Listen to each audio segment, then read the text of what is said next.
Shalom, puji Tuhan ya. Hari ini pujiannya begitu luar biasa. Bukan hanya WL-nya yang luar biasa, pemain musiknya juga luar biasa, jemaatnya juga luar biasa. Amin. Ya, saya bisa merasakan kuasa Tuhan yang begitu luar biasa.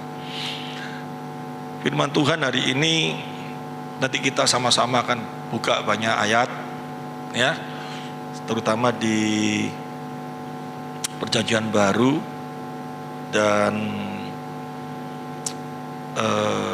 tentang kisah para rasul. Nanti kita sama-sama akan belajar. Dan sebelumnya saya setiap merenungkan firman Tuhan, saya pasti memikirkan apa yang ingin Tuhan sampaikan kepada jemaat ya. Dan saya berharap jemaat pulang dari tempat ini betul-betul menerima berkat, dalam arti ada satu perubahan di dalam pemikiran, ada satu perubahan di dalam sikap hidup, ada satu hal yang baru yang diterima pada waktu firman Tuhan diberitakan. Bukan cuman sebagai pengetahuan saja, bukan hanya sebagai pengertian di dalam kebenaran firman Tuhan ya, seperti anak sekolah ngerti firman, oh artinya gini, tapi benar-benar bisa diterapkan di dalam kehidupan. Dan faedahnya apa? Ini saya renungkan, dan ini benar-benar menjadi kerinduan saya saat ini ya. Beberapa kali firman Tuhan yang saya sampaikan, ada satu kerinduan, bagaimana firman ini boleh menjadi berkat bagi yang mendengar untuk kehidupan nyata, ada satu perubahan. Dalam hidup ini banyak kita temui orang-orang ya, jika akan kita temui wajahnya selalu berkata tidak. Ngerti maksud saya? Ya, kita mau ketemu sama seseorang, belum apa-apa, dalam pikiran kita, dalam hati kita selalu berkata, aduh, orang ini wajahnya berkata tidak. Ngerti maksudnya tidak? Kalau tidak itu berarti mukanya pokoknya nggak ada satu hal yang bisa membuat kita rasanya kalau ketemu dia ada sukacita, ada pokok wajahnya mesti ngomong tidak gitu, kayak nggak mau atau nggak suka atau apa. Dan ini berlaku di dalam kehidupan kita ini, banyak sekali yang kita jumpai, yang terutama mungkin kita berjumpa dengan ya pemimpin di perusahaan kita ya. Kalau mau ketemu sama dia, belum ketemu pikiran kita sudah waduh pasti jawabnya tidak. Ngerti maksudnya? Tidak itu berarti tidak seneng gitu maksudnya ya. Mukanya itu tidak enak, mukanya itu pokoknya belum ngomong aja kita sudah merasa kalau ketemu sama orang ini pasti tidak enak gitu loh ya. Itu pemimpin di perusahaan. Tetapi dalam kehidupan rumah tangga juga ada hal yang seperti itu ya. Anak sama papa gitu ya, anaknya mau ketemu sama papanya, aduh nek ngomong sama papaku pokoknya jawabnya pasti tidak enak, ini pasti mau ngomong apa jawabnya tidak enak. Siapa yang ngalami seperti itu? Nggak ada yang ngaku ya. Pada waktu kecil kita mau ketemu sama orang tua kita gitu, mau ketemu pikiran kita sudah waduh, mau ngomong ini waduh mesti kayak gitu dah, rasanya ini kayak apa gitu, tidak enak gitu. Terus sama guru kita ya, waktu kita sekolah, wah saya itu kalau mau ketemu sama guru itu bagaimana caranya supaya gurunya tidak ngomong tidak, supaya gurunya iya, itu saya lakukan macam-macam supaya guru itu senang sama saya, baik sama saya lakukan macam-macamnya. Itu bukan yang sifatnya positif ya. Sifatnya positif itu kita harus jadi anak yang pandai, pinter apa, gurunya kan seneng ya. Kalau saya dulu nakal, tetapi supaya gurunya seneng kayak apa, waktu istirahat tak belikan bakso gurunya, waktu ketemu sama gurunya tak kasih oleh-oleh apa. Jadi kalau gurunya mau ketemu sama saya itu pasti seneng, karena kalau ketemu sama saya pasti kasih dia berkat. Jadi dia yang seneng kalau ketemu saya. Jadi saya kalau mau ketemu sama dia, saya pasti tidak takut, saya pasti seneng. Karena apa? Dia pasti ketawa. Karena apa? Pasti tak kasih gitu loh. Jadi sebelum dia marah tak kasih dulu, jadi dia seneng. Dan Di dalam keluarga yang seperti itu, istri sama suami, ada loh istri itu mau ketemu sama suami, belum ketemu sudah punya pikiran, wah kalau ketemu ini pasti tidak enak. Suami pulang kerja atau apa, waduh pasti tidak enak, pasti jawabnya tidak. Nah, kalau seperti itu kan rumah tangganya kan rasanya beratnya luar biasa. Tidak ada sesuatu damai, tidak ada sesuatu yang menyenangkan ya. Apalagi zaman sekarang kalau ketemu sama pendetanya ada sekarang, pendeta itu kita mau ketemu itu rasanya pendeta belum ketemu rasanya jawabnya tidak gitu loh. Rasanya gak enak mau ketemu aja rasanya tidak. Ada kayak gitu karena pendetanya selalu menuntut dan selalu menghakimi. Ini banyak sekali.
Tes ya, tidak boleh nonton bioskop. Kalau nonton bioskop itu dianggap tidak rohani. Mau nonton TV pun dibatasi. Mau bergaul dengan seseorang apa dibatasi. Mau melakukan apa dibatasi. Ya ini mati ya, tak hidup ini ya.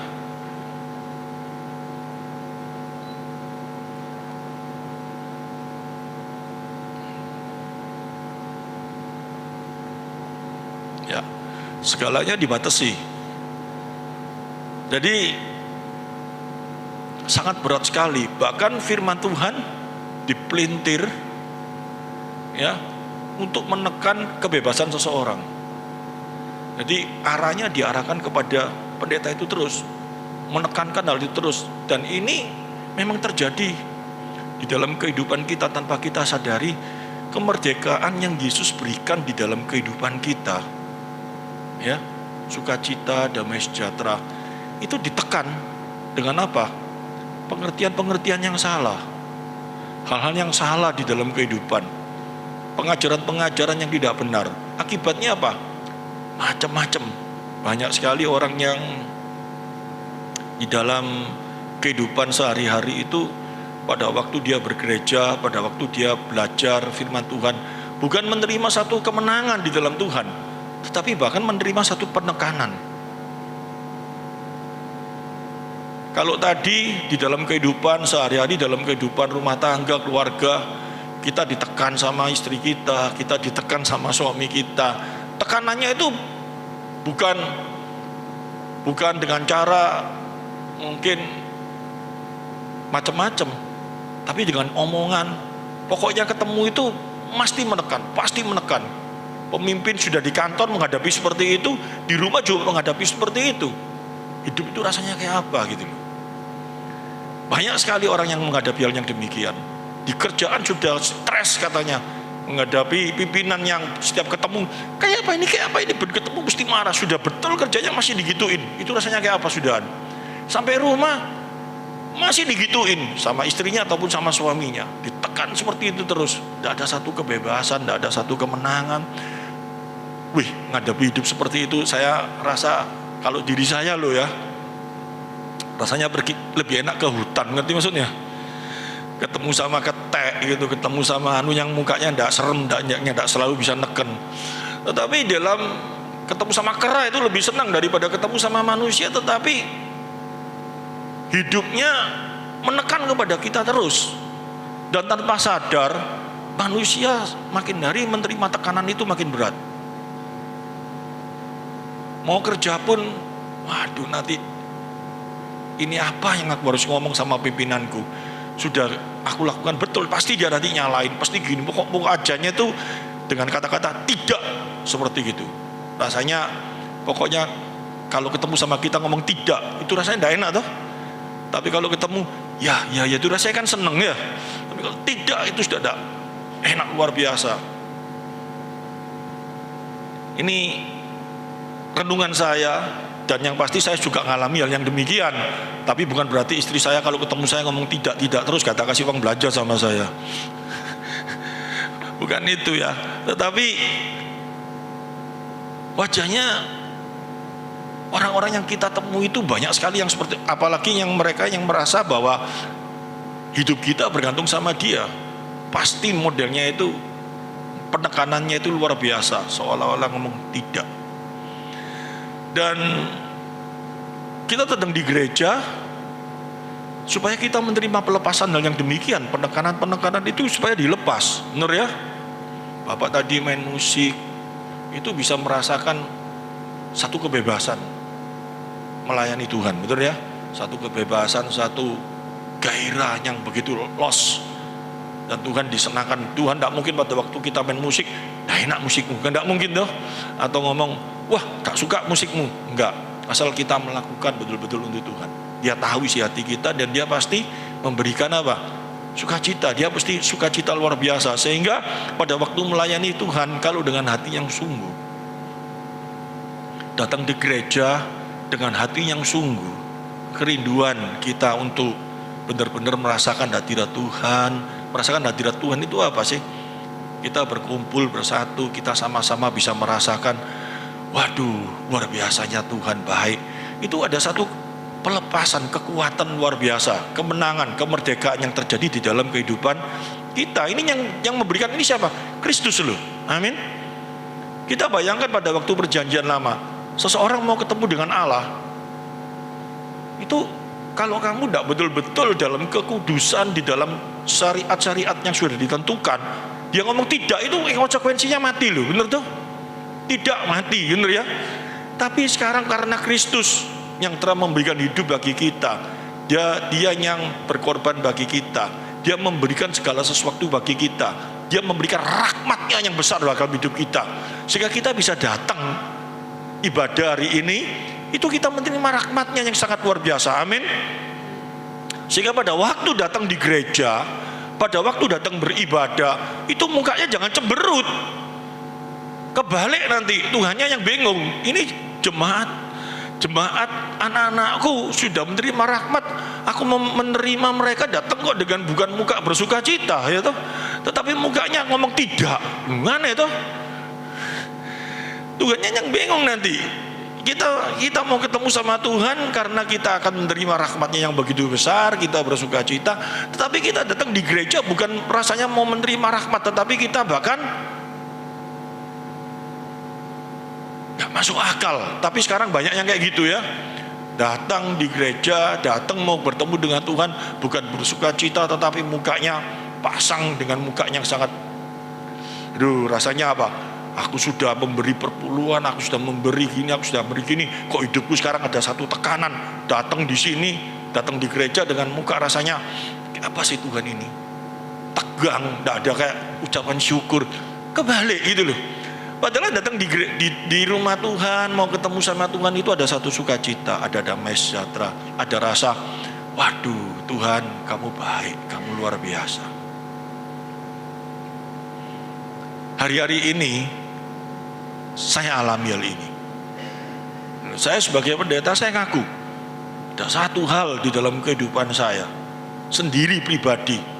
Jadi jangan kaget ya, kalau pendeta itu bisa lemah, jangan kaget ya. Saya ini manusia biasa. Elia saja bisa lemah kok. Elia itu setelah membunuh Nabi Baal itu sebanyak hampir 800 orang. Setelah itu dia lemah kok, dia hampir mau bunuh diri ya. Apalagi saya sebagai manusia biasa, saya menghadapi situasi-situasi membuat saya lemah. Apa yang terjadi dalam kehidupan saya? Ya, di dalam kehidupan kerohanian saya hari-hari ini, saya seringkali mulai mau berkumpul dengan beberapa hamba Tuhan, mau bertemu dengan mereka, dan suatu saat mengadakan sidang ya. Kita mau bercakap-cakap rapat bagaimana pekerjaan Tuhan itu supaya bisa maju di seluruh Jawa Timur, bagaimana bisa luar biasa.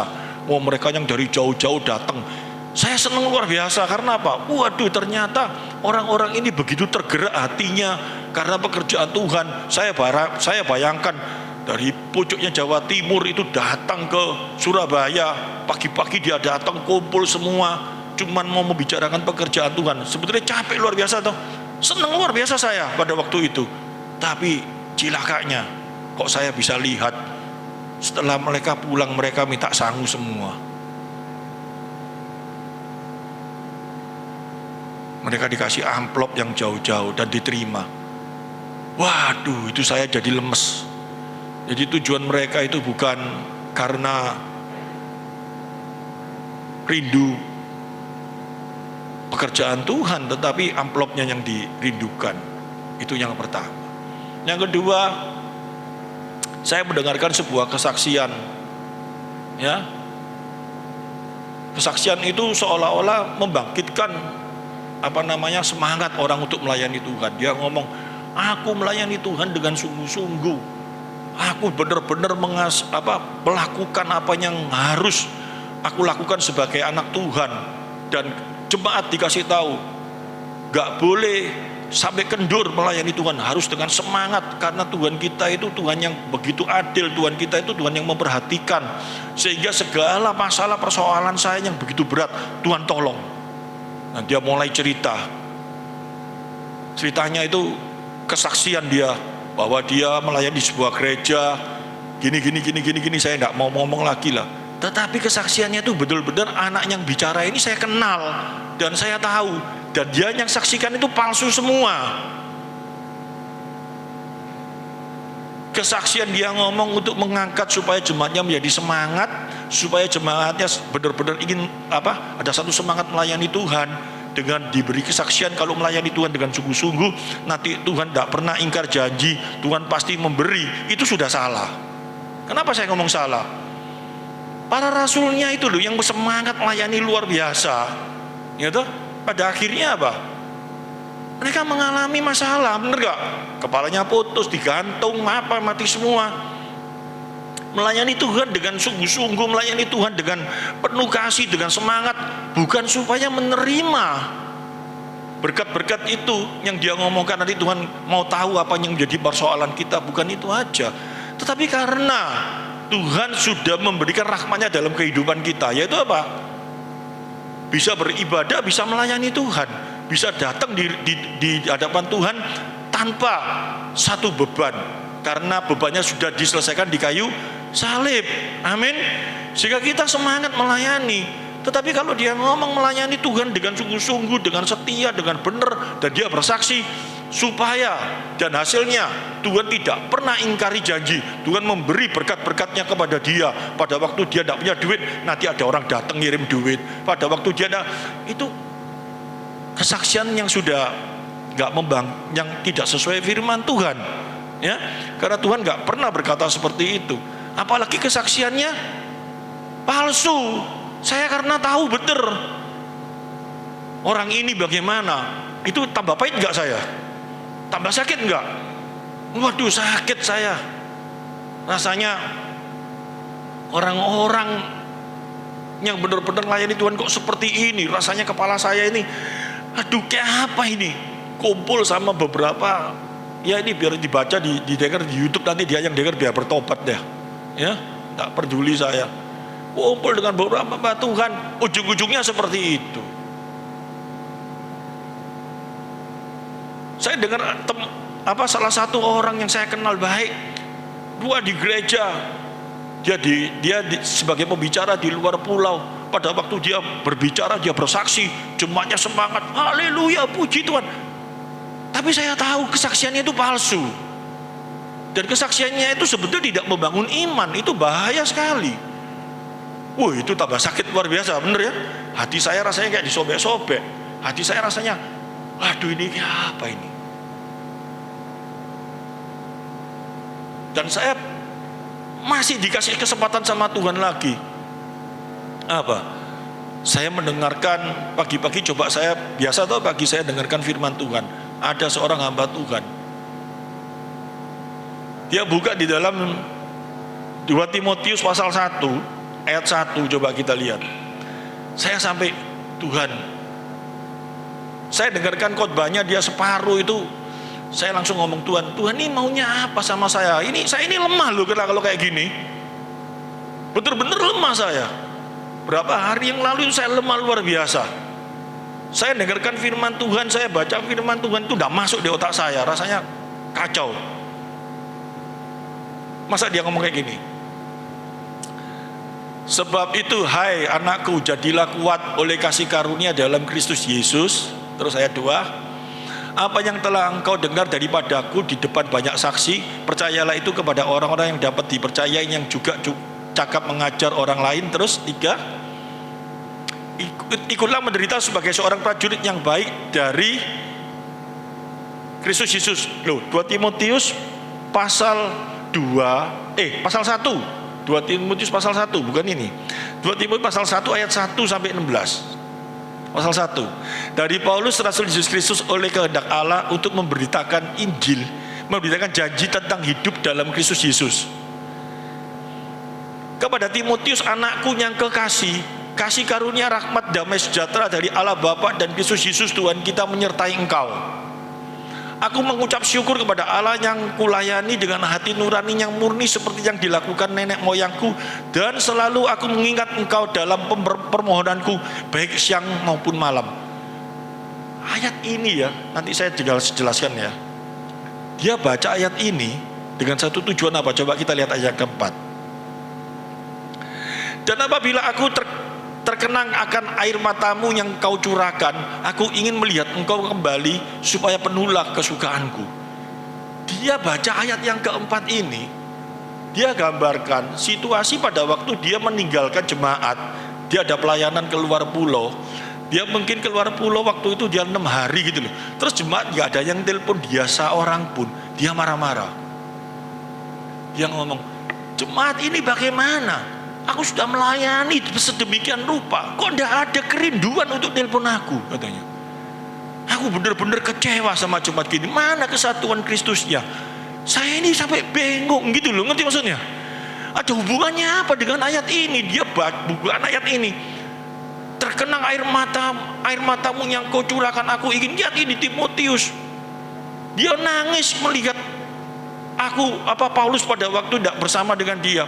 Mana ada jemaat yang ada menangisi pada waktu keluar pulau. Dia ngomong kayak gitu. Saya ini sampai mikir, Tuhan, apa ini lagi gitu loh. Orang ini kalau pada waktu ketemu bicaranya seolah-olah dia itu lebih dari malaikat. Tapi pada waktu menjelaskan di dalam 2 Timotius pasal 1 ayat 1 sampai dengan ayat yang keempat, kok dia konteksnya seolah-olah bahwa dia itu sudah lama meninggalkan jemaat-jemaat, kok tidak ada yang rindu sama dia, bahkan kok tidak ada telepon dia kecewa sama jemaatnya harusnya rindu. Ini mengajari apa? Bingung saya jadinya gitu loh. Terus jemaatnya kok banyak, jemaatnya kok oh haleluya, apa semua kayak nangis semua sama dia kok kayak. Saya bingung. Ngerti maksudnya? Bingung saya apa? Firman Tuhan yang diajarkan dengan sungguh-sungguh, firman Tuhan yang diajarkan dengan benar. Mau menyampaikan firman Tuhan itu tidak gampang. Ada perenungan, saya harus bangun pagi, saya harus doa, saya harus apa, saya harus lihat konteksnya satu-satu. Dulu almarhum guru saya Pak Rantosari ya, mengajarkan saya tidak boleh sembarangan, harus seperti ini semuanya. Jemaat yang diajar yang betul-betul kayak gitu. Gak bisa benar-benar dengan Tuhan bisa kirim banyak. Jemaatnya kayak gitu, gerejanya penuh luar biasa. Mulai saya sama Tuhan, ngerti maksudnya? Gondok, ngerti maksudnya? Wes kayak caranya kayak gini, wes aku pakai cara-cara kayak gitu sekali aja. Pokok bagaimana dibangkitkan emosinya jemaat supaya jemaat bisa banyak, bisa gini. Saya kayak bantah-bantahan sama Tuhan. Ngomong sama Tuhan, wah ngomong gak karu-karuan dalam hati saya. Aku sudah 20 tahun lebih loh Tuhan melayani engkau. Tapi jemaat bagaimana? Enggak bisa sampai kayak mereka, sampai ratusan, bahkan berapa, banyak luar biasa.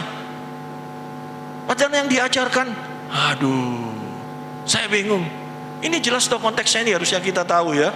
Kayak kita baca coba, ini masa konteksnya harus ada satu kerinduan antara apa? Jemaat dengan gembalanya, atau kerinduan antara jemaat harus saling, tidak ada hubungannya. Sebetulnya ini apa? Coba kita mulai baca ayat 1. Rasul Paulus ini di dalam 2 Timotius pasal 1 ayat 1 ini ya, kerinduan dia bagaimana dia menguatkan si muridnya ini Timotius. Apa? Dari Paulus Rasul Kristus Yesus oleh kehendak Allah. Jadi dia di dalam ayat yang ke-1 ini aja ada satu penjelasan secara teologi luar biasa. Dia ngajarkan apa? Dia ngomong sama muridnya. Dari Rasul Paulus, berarti yang nulis ini surat ini Paulus toh. Rasul Kristus Yesus yang menunjukkan jadi dirinya ini sebagai apa? Sebagai rasulnya Yesus oleh kehendak Allah. Oleh kehendak Allah itu apa? Menunjukkan apa? Bahwa dia bisa menjadi seorang rasul, dia menjadi seorang yang dipilih itu karena bukan kehendak dirinya, tapi dia sadar itu semua karena kehendak Allah. Kenapa dia sadar seperti itu?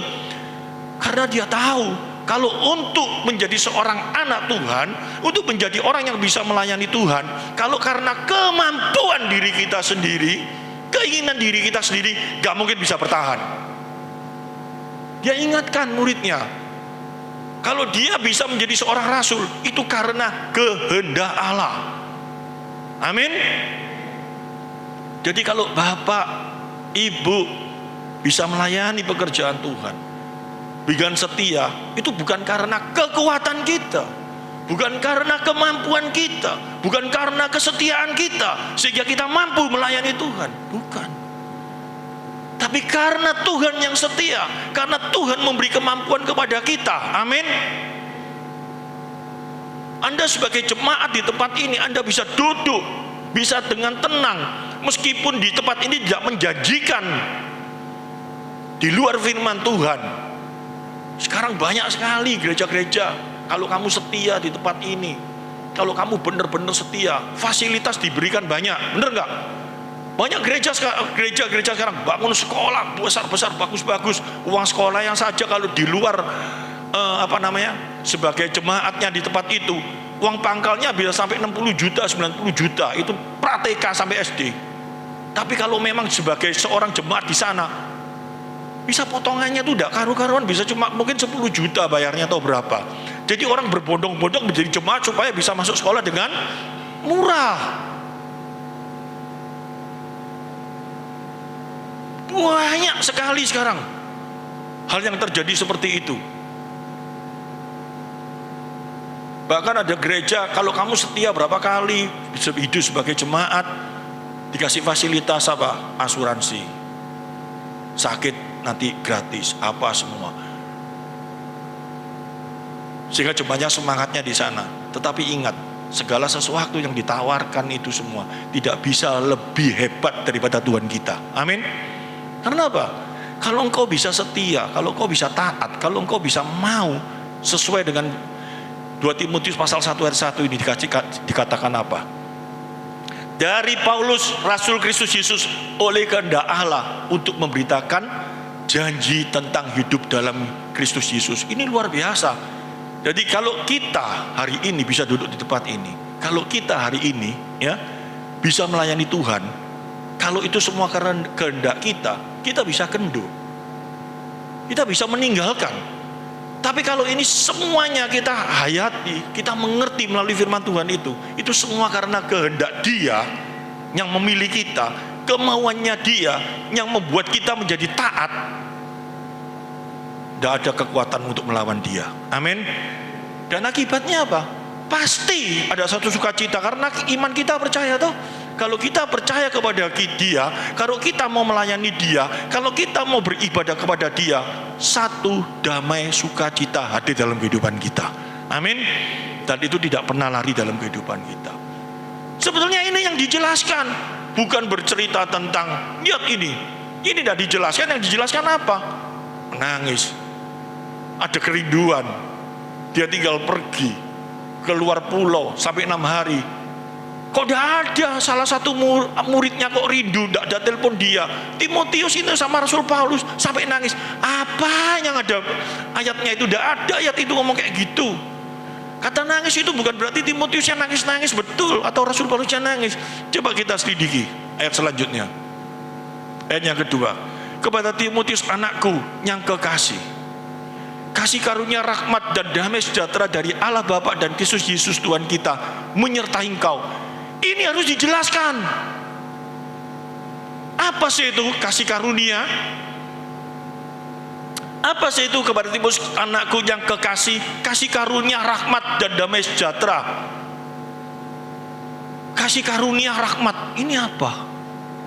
Kita kemarin tahu toh, kalau kita hidup ini ya, selalu berpikir perbuatan baik yang kita lakukan kepada seseorang, dan kita pikirin terus, aku sudah lakukan hal yang baik, itu adalah sebuah penderitaan dalam kehidupan kita. Kenapa? Coba kita bayangkan, apa yang membuat kita menderita dalam hidup ini? Pikiran kita yang suka memikirkan hal apa? Aku pernah baik sama orang ini kok jahat sampai aku. Aku sudah pernah baik sama orang ini kok tidak balas aku. Kalau itu apapun yang kita lakukan di dalam kehidupan kita, ya, hal yang baik terus menjadi beban pikiran kita terus, itu adalah sebuah penderitaan dalam hidup kita. Oleh karena itu firman Tuhan yang pernah ngomong toh, kalau kamu memberi tangan kananmu, tangan kirimu gak usah tahu. Kemarin minggu lalu kan saya jelaskan, artinya apa? Supaya nggak lupa lagi ya. Kalau tangan kanan memberi tangan kiri tidak boleh tahu, nggak mungkin bisa tahu toh. Wong tangan kiri tangannya kita sendiri, bener ya? Mesti tahu toh. Itu artinya apa? Kalau kamu melakukan satu kebaikan, ojo diingat-ingat lagi. Karena kalau kamu ingat-ingat, pasti kamu nanti menjadi penderita. Tidak usah ingat-ingat itu. Saya mulai mikir waktu minggu yang lalu itu, oh ya betul ya. Yang membuat saya menderita itu apa? Kebaikan-kebaikan yang pernah aku lakukan kepada seseorang. Dan kalau kebaikan itu masuk terus dan tak ingat-ingat terus, pasti yang ada dalam hatiku apa? Menuntut untuk apa? Menerima balasan. Dan akibatnya apa? Tidak mungkin ada orang yang kita kasih kebaikan itu balasnya kebaikan. Gak mungkin, jarang. Bener gak? Ya, yang sudah tua ya, Bapak ya, 70 lebih, pasti mantuk-mantuk, bener gak? Karena mungkin kita lakukan kebaikan kepada seseorang itu nilainya 10, balik 1 sudah untung Mbak ya. Jadi nggak usah dipikir lah, karena kalau cuma balik satu, yang 9 nggak balik itu tambah susah nggak? Pasti tambah susah. Jadi kalau melakukan satu kebaikan tangan kanan, tangan kiri nggak usah lihat. Itu artinya apa? Segala kebaikan yang kita berikan kepada seseorang nggak usah diingat-ingat. Maka damai sejahtera Tuhan hadir dalam kehidupan kita. Karena apa? Yang kita lakukan kebaikan kepada seseorang, tujuannya, caranya, satu, untuk kemuliaan Tuhan. Selebihnya biar tidak mau tahu, bukan untuk urusan kita lagi. Kalau kita memberi sesuatu supaya orang itu baik sama kita, Tuhan ngomong apa? Tidak ada bedanya kamu seperti apa? Pemungut cukai. Melakukan satu kebaikan supaya menerima kebaikan, itu hal yang nggak baik. Wah, luar biasa sekali firman Tuhan. Dan hari ini kita mau belajar. Kita ini yang sudah menerima pengertian-pengertian seperti itu semuanya, harusnya kita ini menjadi pemberi rahmat kepada orang lain. Bener gak? Pemberi rahmat itu bagaimana? Coba kita mulai introspeksi. Saya kena kayak gini, saya mulai kena dalam kehidupan saya. Saya sendiri yang nomor satu kena. Tuhan ampuni, aku banyak salah. Ternyata apa? Saya kalau di perusahaan itu bukan jemaat, tapi anak buah saya, kalau ketemu saya itu kayak ketemu setan. Ngerti maksudnya? Kalau sudah dipanggil Pak Titi, wah masalah ini. Mukanya itu sudah, Pak, kayak orang mau dihukum. Padahal saya belum tentu, saya setempo itu manggil untuk memberi gitu loh. Kerjanya dia apik, tak kasih. Tapi kalau ketemu saya sudah, Pak, kenapa Pak? Saya mau pemberi rahmat gitu loh, gitu maksudnya. Seorang pendeta kok seperti itu, padahal harusnya nggak seperti itu ya. Ya. Dan Anda bagaimana? Anda sendiri bagaimana? Pemberi rahmat apa enggak? Anda sendiri bagaimana dalam kehidupan? Coba kalau orang Kristen semua ketemu orang ini, waduh seneng aku ketemu DE, ketemu Linda, oh seneng kalau ketemu Linda nyanyi-nyanyi terus gitu, kan seneng loh. Wah dia itu ngomongnya positif, wah enak, wah seneng loh. Coba kalau ketemu orang ini, wih, rasanya kayak apa gitu. Padahal kita nggak boleh seperti itu. Karena apa? Dikasih tahu toh kepada Timotius anakku yang kekasih, kasih karunia, rahmat dan damai sejahtera dari Allah Bapa, Kristus Yesus Tuhan kita menyertai engkau. Kalau kita percaya dia sertai kita, kalau kita percaya dia sudah menyertai kita, kalau kita percaya kasih karunia rahmatnya ada dalam hidup kita, ditujukan dengan apa? Sikap hidup kita juga. Tuhan ngajari kita, kamu tidak boleh pahit, kamu harus mengasihi musuhmu, kamu, wih itu harus semuanya tuh dalam hidup kita. Nah sekarang kalau orang Kristen ini semuanya mukanya bukan ndak ono gaine guyu-guyu dhewe lho ya, sampel itu sendeng itu, tetapi mukanya itu bukan, belum ketemu sudah orang ngomong wah no, tidak, orang mesti pokoknya dia ngomong ndak, itu kan berat. Saya ketemu dengan seorang pendeta, apalagi di sinode kita ya, mukanya serem-serem ndak, serem-serem pakai baju putih-putih lagi gitu ya, jalan di tas ya, di asrama, suasananya gelap terus dia jalan gitu. Malam Pak, itu kan sama aja kan? No. Ya, mana ada ini jalan terus malam Pak, malam bagaimana? Ketemu pendeta ini, seneng saya ketemu ndak? Wih serem ini. Apalagi yang tingkatannya sudah tinggi. Wah, kayak jadi orang Farisi gitu. Sayang dia ada pakai topi, jalan gitu ketemu. Kalau ngomong shalomnya bukan shalom, bukan shalom. Kayak harimau memakan orang gitu. Itu mana ada rahmatnya? Itu mana ada Yesusnya? Coba Tuhan Yesus itu coba kita lihat di dalam kehidupannya pada waktu ada di dalam dunia. Dia membawa rahmat apa enggak? Buktinya apa dia membawa rahmat? Dia di mana semua orang datang, bener gak? Semua orang ingin berjumpa dengan dia, semua orang ingin melihat dia. Karena apa? Mukanya, wajahnya selalu menerima. Amin.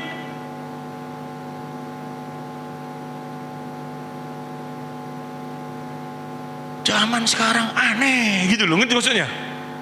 Dan saya juga jadi aneh, saya minta ampun sama Tuhan kok. Karena kalau zaman sekarang ini orang kalau ditakutin orang mukanya selalu ngomong no, itu tambah sangar, ngerti maksudnya ya? Seolah-olah hebat gitu ya, memimpin, waduh, anak buahnya mau ketemu, waduh takut mau ketemu, wah rasanya kita sudah berhasil. Salah. Kita ini anak Tuhan loh, bener ya? Sini hamba Tuhan nggak boleh seperti itu. Seorang, ya saya nanti nggak apa-apa ya. Aparat itu mukanya kan nggak boleh sangar-sangar tuh sekarang. Nggak boleh toh. Polisi itu kan nggak boleh kayak gitu toh. Anda nggak pernah ketemu polisi sekarang. Jangan sampai ketemu, kan kayak gitu. Padahal ketemu kan nggak apa-apa. Polisi sekarang itu loh, kalau di kantor pakaiannya putih-putih. Ngerti maksudnya? Nggak percaya datang di kantor polisi, pakaiannya nggak pakai seragam, serem-serem gitu enggak. Pakaiannya putih-putih, ngomongnya baik. Dilatih seperti itu semua, mukanya selalu supaya bisa diterima. Tapi anak Tuhan sekarang, pelayan Tuhan sekarang, kalau jalan di PTC itu, yang kalau sekarang kan banyak loh di PTC itu, nggak apa-apa orang yang ibadah di sana pendetanya biar bertobat. Kalau sudah pakai Alkitabnya gede, jalan, lihat orang itu ngalang-ngalai malaikat. Nggak ada yang ketemu dodok, shalom, coba kamu sapa dia, shalom gitu. Nanti kalau dia tidak kenalkan, harusnya kan shalom, siapa ya? Kok aku tidak kenal? Harusnya kayak gitu tuh. Shalom, shalom. Cobain lah, tidak apa-apa. Kalau dia gitu, Pak, Bapak ini tidak membawa rahmat, Bapak ini, gituin. Karena sekarang kayak gitu loh. Banyak sekarang kalau mau nyoba, tidak apa-apa silahkan. Yang ngajari siapa? GBPS Efrata. Saya pun juga mulai bertobat dan saya mau belajar bagaimana ya muka saya, cara bicara saya, pikiran saya harus saat bertemu dengan seseorang membawa rahmat. Ini karena apa? Karena dikasih tahu. Tadi dia ngomong toh, kalau dia bisa menjadi seorang hamba Tuhan, kalau dia bisa melayani Tuhan, itu karena atas kehendak Tuhan. Dan dalam kehendak Tuhan itu pada saat dia melayani, dia ingatkan Timotius, kamu sudah menerima kasih karunia-Nya, kamu sudah menyerah rahmat-Nya yang sangat luar biasa. Kamu gak usah gentar, kamu gak usah takut menghadapi apapun juga. Karena kalau rahmat itu ada dalam diri kita, kita bukan menjadi rendah diri, ngerti maksudnya? Dan kita pun juga tidak menjadi tinggi diri itu apa ya? Sombong, bukan. Tetapi kita apa? Benar-benar bagaimana kita menjadi berkat bagi orang lain. Menjadi berkat orang lain itu bukan selalu kalau ketemu orang dompetnya dikosongin, dikasihkan, bukan seperti itu. Tapi menjadi berkat bagi orang lain itu bagaimana kita bisa menjadi sesuatu yang supaya orang lain yang keadaan susah, keadaan kalau mau ketemu dengan kita itu menjadi apa? Sukacita. Amin. Coba kita mulai renungkan, kita bayangkan. Sekarang saya kalau menyampaikan firman Tuhan terlalu walau padahal ayatnya banyak. Enggak, kalau memang Tuhan izinkan saya untuk memberitahu supaya kita renungkan, saya sampaikan dulu kok. Biarkan orang ngomong firmannya terlalu enteng, biar yang penting bisa dipraktekkan. Coba kita mulai lihat, kalau kita ini mengaku sebagai anak Tuhan saat ini, kalau kita mengaku sebagai orang yang mengasihi Tuhan, coba di dalam pikiran kita, apakah aku sudah menjadi berkat bagi orang-orang di sekitarku? Berkatnya itu bukan berbicara tentang kasih uang, kasih apa, enggak kok. Tapi bagaimana di mana kita berkumpul dengan seseorang, kita ketemu sama seseorang, pada waktu kita hadir, orang ketemu sama kita itu rasanya senengnya luar biasa. Itu sudah berkat, amin. Seneng itu bukan karena, waduh dek ketemu titi dues, pokoknya mangan dibayari tok. Kalau cuma kayak gitu, ya percuma. Tapi kalau ketemu dengan saya setelah dibayari dipisui mau. What is pisui? Ya percuma. Tetapi bagaimana? Waduh kalau kita keadaan sumpek, keadaan stres, ketemu sama dia ini enak. Karena dia bisa mengingatkan, dia bisa ngasih tahu kita bisa apa. Tidak ngomong enak apa semuanya. Dia bisa memberikan pengertian, bisa apa. Luar biasa.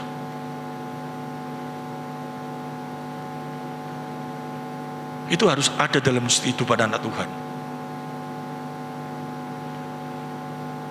Terus ayat yang ketiga, aku mengucap syukur kepada Allah yang kulayani dengan hati nurani yang murni seperti yang dilakukan nenek moyangku.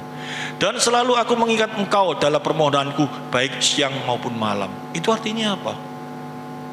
Bukan mengingat itu karena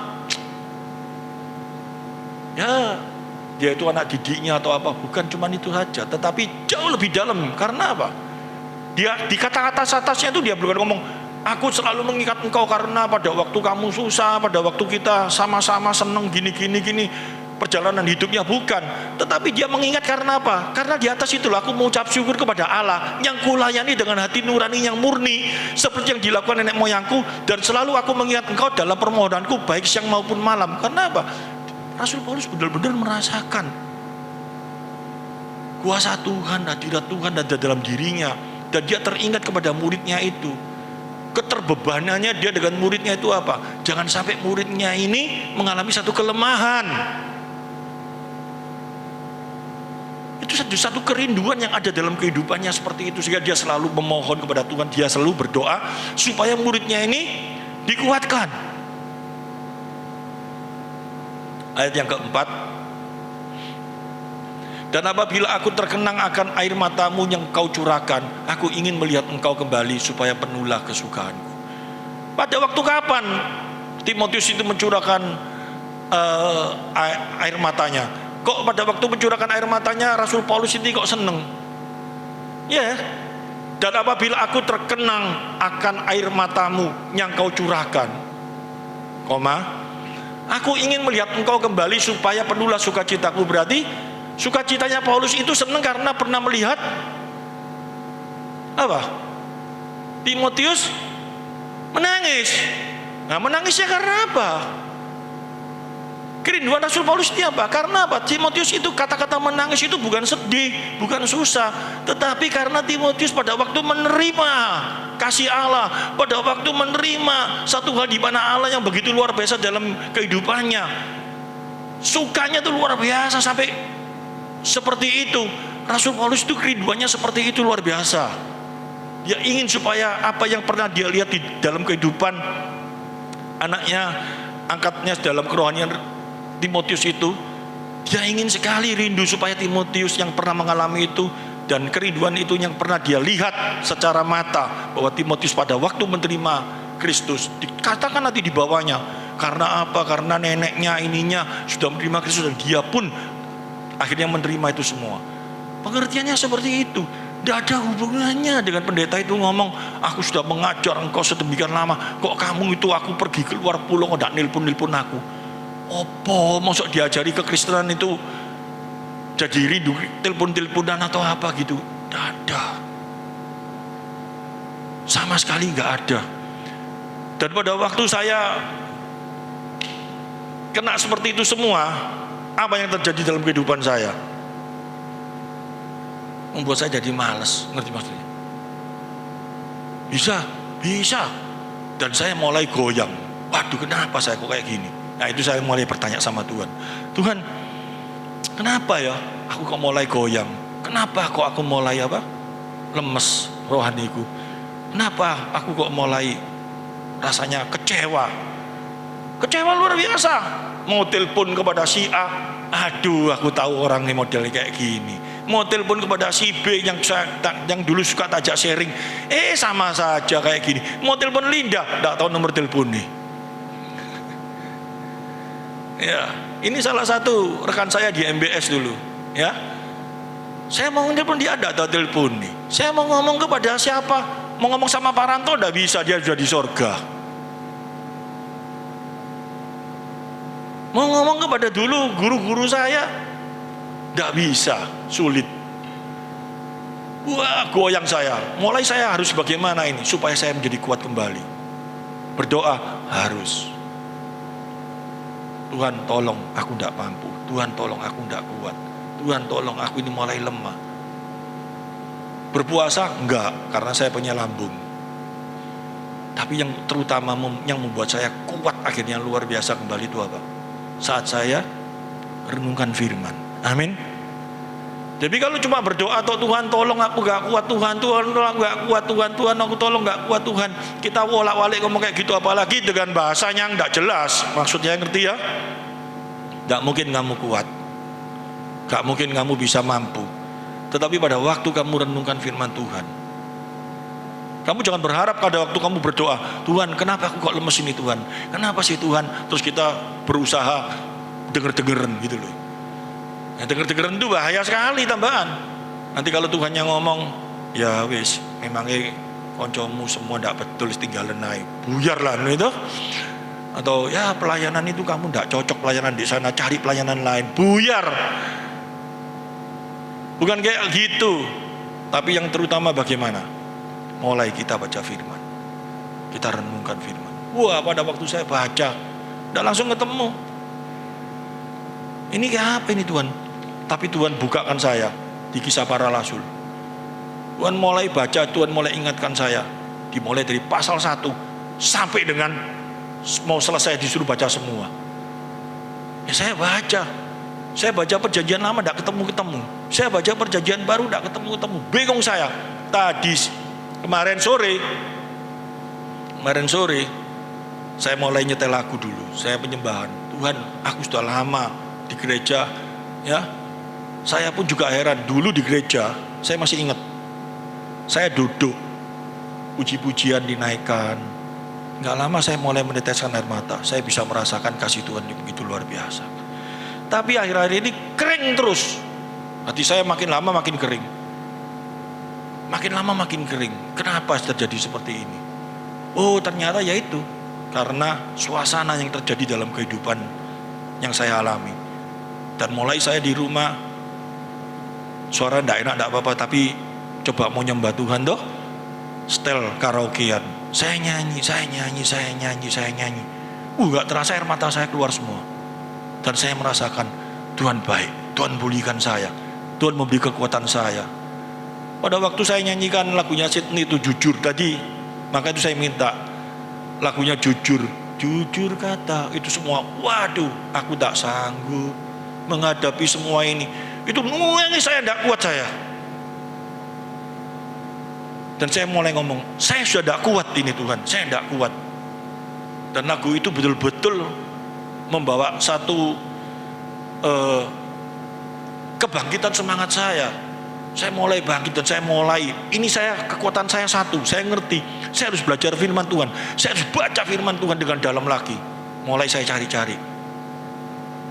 Dan pada waktu saya baca Kisah Rasul secara cepat, kalau saya tulis semua ini, saya tulis semua ayat pasal 1 sampai dengan pasal 9. Ya, saya buat singkat. Pasal 1 itu tulisannya Rasul Lukas, Dr. Lukas menulis. Jadi dirinya dia katakan semuanya, yang ngomong semuanya.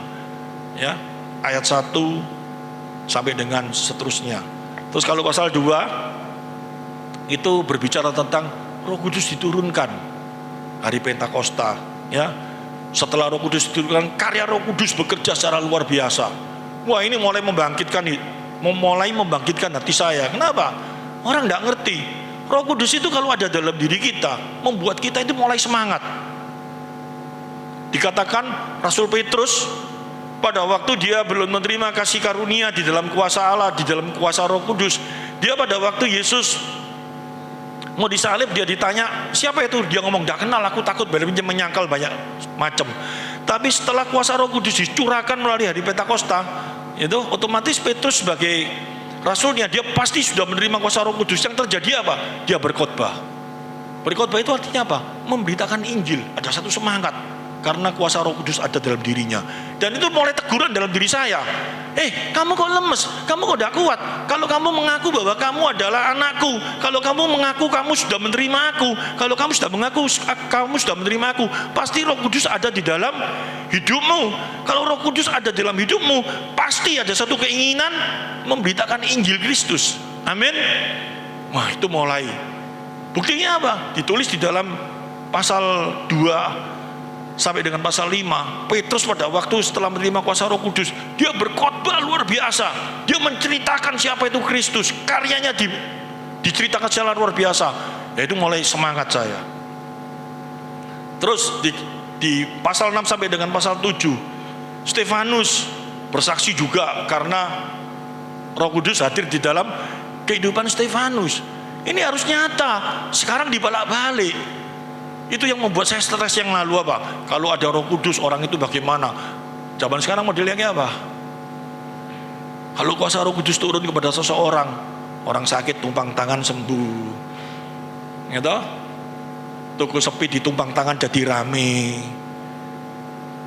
Kuasa Roh Kudus itu dibuat seperti kuasa-kuasa dukun. Nanti apalagi zaman sekarang sulit pakai nubuatan. Sekarang banyak pendeta yang bernubuat. Nanti tahun ini akan terjadi ini. Macamnya banyak. Padahal di Kisah Rasul itu loh paling jelas dikasih tahu, ya, mulai pasal 1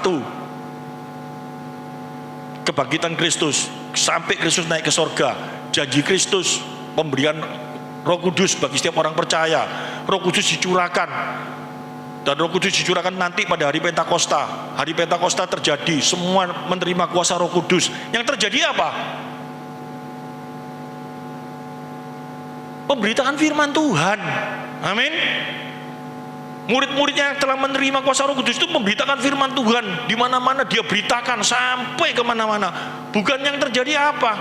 Mulai orang-orang yang diambil cuma satu apa? Mereka bernubuat. Bernubuat itu apa? Mengatakan kebesaran Tuhan. Bukan lu buat-buat. Mereka bernubuat satu dari yang lain. Mereka ngomong apa?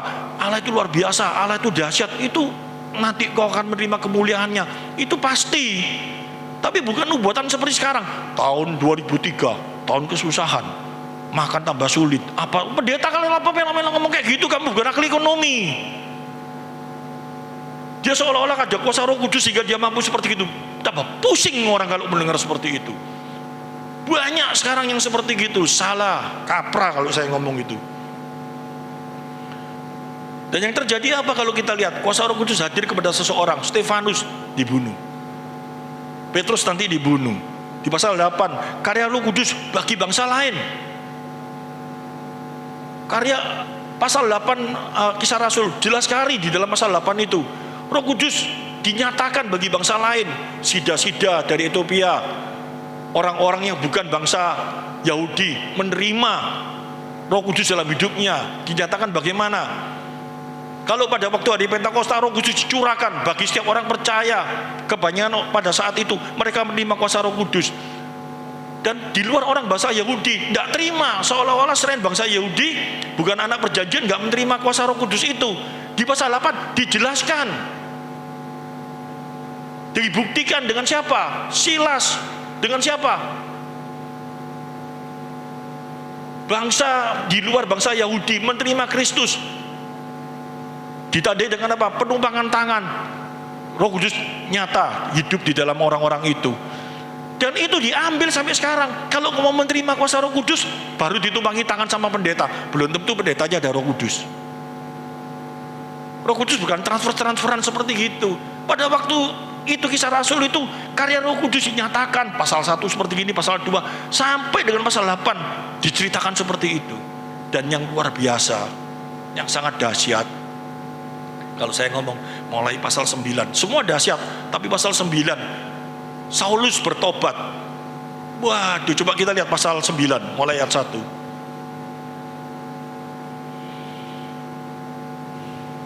Sementara itu berkobar-kobar hati Saulus untuk mengancam dan membunuh murid-murid Tuhan yang menghadap imam besar.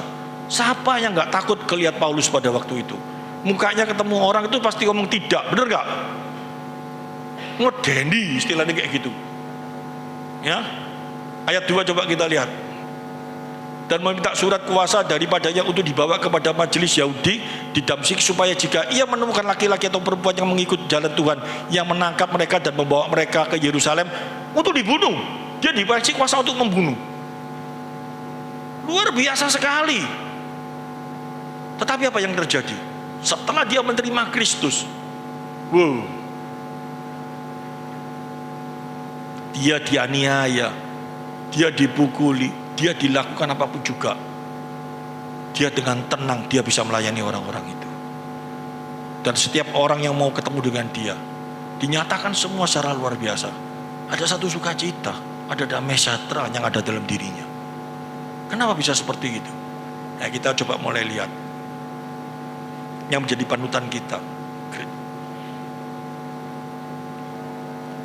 yaitu siapa? Kristus. Kristus datang di dunia itu dikatakan apa? Di dalam Yohanes pasal 1 ayat yang ke-16. Coba kita lihat. Sekarang kita harus mengerti. Injil Yohanes pasal 1 ayat 16 sampai 17. Karena dari kepenuhannya kita semua telah menerima kasih karunia demi kasih karunia. 17. Sebab hukum Taurat diberikan oleh Musa, tetapi kasih karunia dan kebenaran datang oleh Yesus Kristus. Kasih karunia dan kebenaran datang oleh Yesus Kristus. Kalau sebab hukum Taurat diberikan oleh Musa, ya kita tahu semua orang kalau menjalankan legalistik itu penekanannya penghakiman, tidak. Tetapi melalui Kristus Yesus, kasih karunia rahmat dicurahkan secara luar biasa. Dan kita menerima rahmatnya itu di dalam kehidupan kita.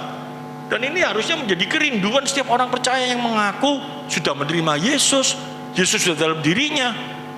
Tetapi tidak ada, muka rahmat itu tidak ada. Muka iya itu tidak ada. Mukanya tetap tidak.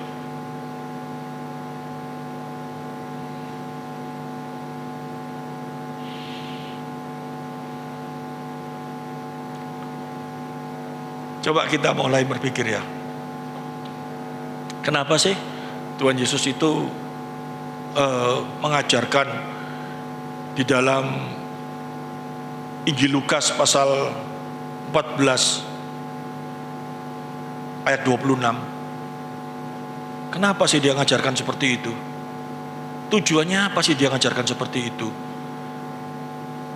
Jikalau seorang datang kepadaku dan ia tidak membenci bapaknya, ibunya, istrinya, anak-anaknya, saudara-saudaranya laki-laki atau perempuan, bahkan nyawanya sendiri, ia tidak dapat menjadi muridku. Ini di dalam ayat ini, biasanya kalau kita terima itu cuma apa? Harus mengutamakan dia, menomorsatukan dia. Ambigu enggak ini? Coba.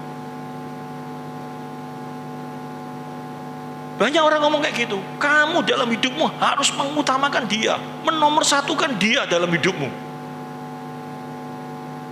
Bahkan untuk dirimu sendiri pun gak boleh, harus menomorsatukan dia dalam hidupmu.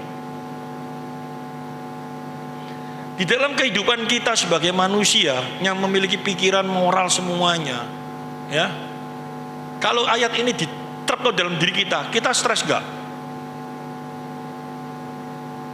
Muka kita itu bisa berkata ya apa enggak di mana-mana? Enggak bisa, karena apa? Kalau pengertiannya harus menomorsatukan dia dalam hidup kita. Sampai kapan? Sampai mati pun kita nggak bisa. Akhirnya kita apa? Stres dalam kehidupan kita. Karena jelas sekali firman Tuhan ngomong toh, kesempurnaan yang Tuhan berikan kepada kita disempurnakan sampai kapan? Sampai kita mati. Berarti apa? Sebelum mati kita nggak mungkin bisa sempurna. Dan ayat ini diberikan kepada kita, jikalau seorang datang kepadaku dan ia tidak membenci bapaknya, ibunya, istrinya, anak-anaknya, saudara-saudaranya laki-laki atau perempuan, bahkan nyawanya sendiri, ia tidak dapat menjadi muridku. Stres enggak? Berarti kita bisa jadi muridnya dia enggak? Enggak bisa. Sampai kapan kita bisa nomorsatukan dia? Menomorsatukan dia itu artinya kayak apa sih? Pendetanya gampang ngomong. Oleh karena itu, dalam hidup kita harus menomorsatukan dia dalam hidup kita. Kalau cuma datang ibadah itu jangan menomorsatukan, keliru. Kalau cuma aku sebetulnya minggu itu banyak kerjaan, tapi aku tetap mau ibadah, itu sudah menomorsatukan Tuhan. Salah. Tahu arti menomorsatukan Tuhan itu dengan benar? Kasihilah Tuhan Allahmu dengan segenap hatimu, dengan segenap apa? Pikiranmu, dengan segenap akal budimu. Tahu artinya itu? Itu menomorsatukan Tuhan. Bisa. Kita makan tuh pakai pikiran enggak? Akhirnya tahu kalau makan enggak pakai pikiran, sendoknya masuk di hidung nanti. Kita makan tuh pakai pikiran. Benar ya? Kalau kita makan memakai pikiran, berarti kalau dikatakan dengan segenap hati dan pikiranmu, makan itu harus untuk Tuhan, betul nggak? Kalau kita makan untuk Tuhan atau diri kita? Jawab dulu. Itu aja kita nggak bisa lakukan kok, bener nggak? Tuhan ngomong, sudah gemuk kamu, jangan boleh makan ini, nanti sakit. Nah, nggak apa-apa sekali-sekali. Pada waktu makan, semua dimakan, pokoknya makan tanpa memikirkan, ngomong Tuhan syukur aku ini makan secukupnya supaya badanku sehat, gini-gini. Itu cuma soal makan. Soal apapun, segenap hatimu, segenap pikiranmu untuk Tuhan, itu nomor satu kan Tuhan. Bisa? Ayo, tidur untuk Tuhan, pakai baju untuk Tuhan, mandi untuk Tuhan. Karena pakai baju, pakai pikiran enggak? Pakai, apalagi perempuan mau masuk kamar ganti pakaian aja mikir si mana sih dipakai. Untuk Tuhan semua dilakukan itu semua nggak bisa. Jadi kalau dikatakan ayat ini berbicara tentang menomorsatukan Tuhan, tambah stres gak? Karena kalau kita nggak bisa nomorsatukan Tuhan, dikatakan di sini apa? Nggak dapat menjadi muridnya. Ini bukan orang yang ngajar kayak gitu, itu bukan orang pemberi rahmat. Masih ngerti maksudnya memberi rahmat? Memberi rahmat itu kan jalan keluar toh. Tapi ini apa? Pembunuh rahmat. Di mana Tuhan mengajarkan ini supaya orang itu menerima kasih karunia yang besar, malah dibunuh sama dia dengan cara apa? Kamu harus seperti ini, mau satukan Tuhan, baru kamu bisa menjadi muridnya. Gak bisa semuanya, ngerti maksudnya? Akhirnya yang terjadi dalam pikiran kita kayak apa? Wis angel, kan gitu toh. Padahal ayat ini berbicara apa? Coba kita lihat. Kalau ayat ini berbicara menomorsatukan dia, gak mungkin Tuhan itu memberikan gambaran seperti itu. Tetapi satu hal yang sangat luar biasa yang Tuhan ingin ajarkan. Kalau kasihmu, kalau cintamu kepada orang tuamu, kalau cintamu kepada istrimu, bahkan kalau cintamu kepada dirimu sendiri, ya, dengan cara apa yang dunia ajarkan, dengan apa yang dunia ajarkan, percuma. Kenapa percuma? Apa yang kamu lakukan itu tidak akan menerima satu kekekalan. Kekekalan itu artinya gini, saya mengasihi orang tua saya, waduh mamaku, papaku, aku cinta luar biasa. Wis pokoknya dia kepingin apa tak kasih, dia kepingin ini tak kasih, dia kepingin itu tak kasih, tak layani dengan sungguh-sungguh. Tapi tidak dikenalkan Kristus pada waktu mati apa? Hah? Kok diam semua? Surga apa neraka? Neraka, karena apa? Dikatakan kalau kita benar-benar menjadi seorang muridnya, kalau kita sudah menerima rahmatnya, kalau kita benar-benar sudah menerima kasihnya, yang ada dalam diri kita ini bagaimana? Aku mengasihi orang tuaku, aku mengasihi diriku sendiri. Diriku kita dikasihi boleh gak? Boleh. Tapi nomor satu apa? Apa semua yang aku lakukan supaya mereka bisa mengenal Tuhan. Amin. Supaya menerima kekekalan. Apa perbuatan baik apapun juga. Bahkan Rasul Paulus ngomong di dalam 1 Korintus pasal 13, ada seorang yang sampai mau mengorbankan dirinya, tapi kalau tujuannya bukan untuk Kristus, sia-sia. Kamu lakukan itu semua untuk orang yang kamu kasihi, tapi tujuannya supaya orang itu menerima kesukaan tok di dalam dunia ini tanpa dikenalkan Kristus, sia-sia, mati masuk neraka. Dan kalau itu kamu lakukan, itu menandakan bahwa kamu bukan menjadi muridnya. Amin. Kalau kamu memang muridnya, kamu harus mengenalkan dulu siapa itu Yesus sesungguhnya dalam hidupmu. Amin. Sehingga benar-benar itu yang menjadi utama. Tujuanmu kamu baik mamamu supaya mamamu bisa mengenal Kristus. Tujuanmu kamu baik istrimu supaya istrimu makin mengasihi Kristus. Tujuanmu membaiki seseorang sahabatmu supaya sahabatmu bisa memuliakan Kristus. Amin. Itu yang Tuhan mau, itu yang Tuhan ajarkan. Itu yang artinya seperti itu. Ayat Lukas 14 ayat 26 itu. Kalau enggak yang diajarkan, banyak sekarang itu pengajar-pengajar, para hamba Tuhan yang seolah-olah memberikan kasih, memberikan kebenaran, tapi itu pembunuh rahmat. Ngerti maksudnya? Apa yang Tuhan mau, apa yang Tuhan ajarkan, supaya orang itu berkemenangan, ditekan lagi, dibunuh lagi dengan kekuatan tangannya. Tidak ada jalan keluar lagi. Salah. Itu satu hal yang nggak betul. Oleh karena itu, Yesus ngomong tuh di dalam di Injil Yohanes pasal 1 ayat 16 sampai 17, dia sudah datang, dia sumber rahmat, dan dia telah memberikan hal itu bagi setiap orang supaya orang itu menerima rahmatnya. Amin. Nah, kalau kita mengaku sebagai muridnya, kalau kita mengaku sebagai orang yang telah menerima rahmatnya secara luar biasa di dalam kehidupan kita saat ini, aku mau Tuhan menjadi rahmat bagi setiap orang. Caranya kayak apa? Mulai pulang dari tempat ini berubah, bukan cuma muka etok. Nek muka etok, tadi Tuhan Yesus ngomongnya apa? Kamu seperti kubur yang dalamnya putih tapi dalamnya bosok. Bukan seperti itu. Tapi dimulai dari hati kita. Amin. Aku bagaimana supaya orang bisa melihat aku dengan sukacita. Sume baik, bukan sume ini karena nek aku gak sume gak ada sing tuku. Bukan kayak gitu toh? Jual makanan guyu supaya sing beli semua banyak, bukan seperti itu. Tetapi dengan kebaikan yang aku nyatakan, aku harus berpikir bagaimana aku menjadi berkat bagi orang lain. Ya, karena kita sudah menerima berkat di dalam Tuhan. Ini dipegang dalam kehidupan kita, mulai dari saudara kita. Ayo aku bagaimana bisa baik sama saudaraku yang belum mengenal Tuhan. Ayo aku mulai baik sama suamiku, aku baik sama ini, aku baik, supaya orang-orang bisa melihat Tuhan. Dan orang-orang ini kalau mau ketemu sama aku, ada sukacita, ada damai sejahtera. Itu bagaimana aku ciptakan dalam hidupku, bagaimana aku lakukan dalam hidupku. Oleh karena itu Rasul Paulus ngomong kayak apa? Dia percaya kok konsep pilihan. Sebentar ya, tidak apa-apa ya, waktunya tak panjangkan dikit ya.